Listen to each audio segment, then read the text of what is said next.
It's 4:30 and this is Observer Radio News. I'm Lara Willis with Sean Sillers. It's overcast and a chilly 1 degree outside our East York studio.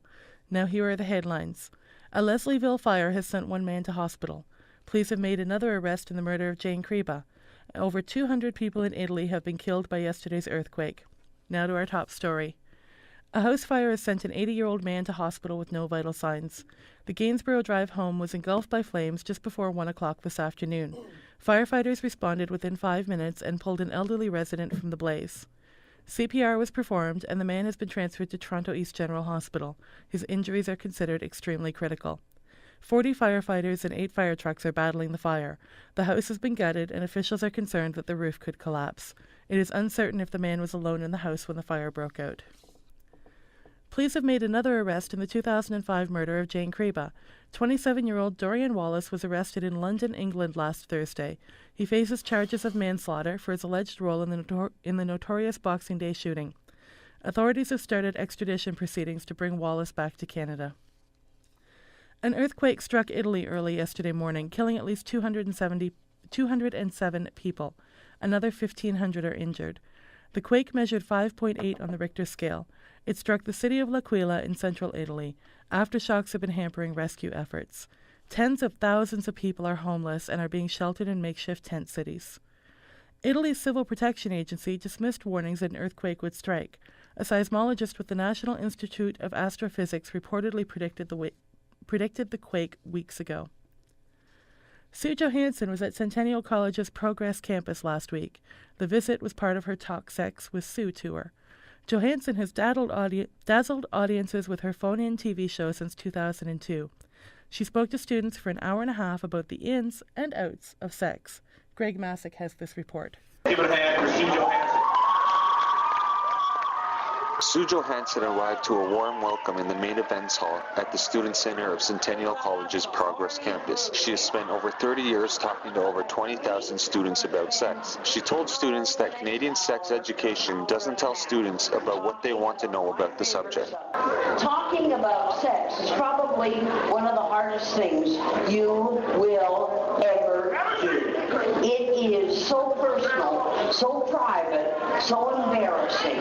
It's not something you talk about quickly and easily, particularly if you don't have good information about sex. Unfortunately, you didn't get good information about sex. When you were going to school, we didn't tell you what you wanted to know. We taught you what we thought you ought to know. She says that in some schools in Canada, the sex education is so abysmal that students don't learn nearly enough about the subject. Shum Lambani is a student from Centennial's Ashtonby campus and came to hear what Johansson had to say. I came here to see Sue because I saw her on TV and I thought it was interesting, so I came in to check it out and see what it's all about. I learned a couple new things and it was interesting overall. And I thought it was good, had a good time. Johansson continues to tour Canada on her Talk Sex with Sue tour. Greg Masick, Observer Radio News, Toronto. Toronto police are investigating after residents in downtown Toronto found little green pills on their doorsteps. The pills accompanied a pamphlet warning residents about radiation poisoning. Greenpeace Canada distributed the warnings. The placards indicated that the pill was potassium iodine, which is used to treat radiation sickness. Greenpeace said the tablets are actually seaweed. Police are analyzing the pills. Greenpeace is trying to convince Premier Dalton McGuinty to shut down the Pickering power plant. It seems the only thing toxic in this case are their strategies. That's the news for now. After the break, Sean Sillers will have the latest from the entertainment world. Hi, I'm Ermin, one of Santa's helpers. Rudolph would have been here too, but he's getting the light bulb in his nose replaced right now. We're inviting you to Allison's Pet Center for the annual and spectacular Christmas sale. Every year, kids send letters to Santa asking for puppies and kittens, monkeys and mice. And to top it off, some ask for aquariums too. Can you imagine what the back of Santa's sleigh look like? Come on, give Santa a break. I don't want to babysit all those animals and fishes till Christmas Eve. I want to go back to building dollhouses. Come to Allison's and save on household pets and presents for your pets. Get a head start on your Christmas shopping. The sales start on Saturday and run through Christmas Eve. Allison's is located on the corner of Fulton and North Streets in Petaluma. And a meow Christmas and a Happy New Year from Allison Pet Center. Welcome back, and hello everyone. Toronto's Mike Holmes stars in Hollywood's Brad Pitt in a 2-part TV special, Live from New Orleans, airing tonight and tomorrow night on Global Television. Pitt founded the Make It Right Foundation to help victims of Hurricane Katrina. The series will continue for the next 5 weeks on Thursday nights at 8 on Home and Garden Television. 62-year-old actress Farrah Fawcett is in a Los Angeles hospital recovering from complications from a medical procedure in Germany. The star of the 70s TV show Charlie's Angels is being treated for colon cancer. The cancer has allegedly spread to her liver. Fawcett's doctor said she is on the mend and will be going home very shortly. 19-year-old R&B singer Chris Brown pleaded not guilty Monday to threatening and assaulting his girlfriend, musician Rihanna. Brown was charged in March with felony assault and uttering threats following an incident which occurred the day of the Academy Awards.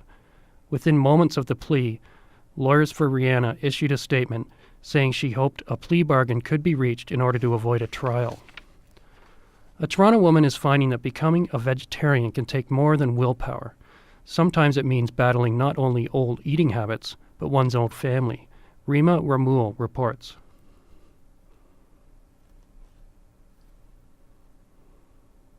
Tamina Sarori sits at a Toronto area food court and picks through vegetables and rice. She decided to become a vegetarian some months ago after learning that one of her close friends gave it a go. But it hasn't been easy for the 21-year-old psychology student. For one thing, she says her family and friends aren't taking her seriously. Even her older sister can't quite believe Sarori won't eat meat. She probably thought I was sneaking meat here and there when people were looking, but no. She would literally count for example, if she would buy chicken burgers, she'd count them in the freezer. Many vegetarians say people can be quite insensitive to their specific dietary needs. Sarori says she can definitely be put in that same boat now that she is the sole vegetarian in a family of meat eaters. Sometimes it got me mad because I felt like they weren't taking into consideration the fact that I couldn't eat meat products.